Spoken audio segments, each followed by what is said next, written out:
বাংলাদেশের সংখ্যালঘুদের উপর আক্রমণের প্রতিবাদে কোচবিহার শহর জুড়ে মিছিলে নামল কোচবিহার জেলার ফরওয়ার্ড ব্লক।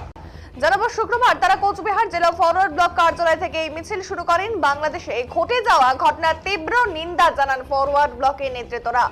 এদিনের মিছিলে উপস্থিত ছিলেন প্রাক্তন বিধায়ক দীপক সরকার, অক্ষয় ঠাকুর সহ অন্যান্য নেতৃত্বরা।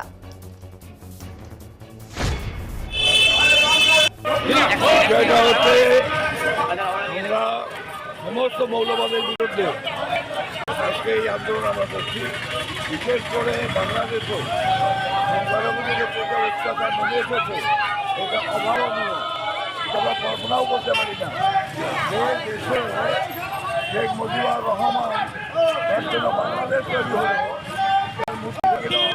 সংখ্যালঘুদের উপর প্রতিদিন এমন কোনো দিন নেই মৌলবাদীরা, উগ্র মৌলবাদীরা এই সন্ত্রাস চালাচ্ছেন, ঘরবাড়ি ফিরে দিচ্ছেন, মানুষকে হত্যা করছেন।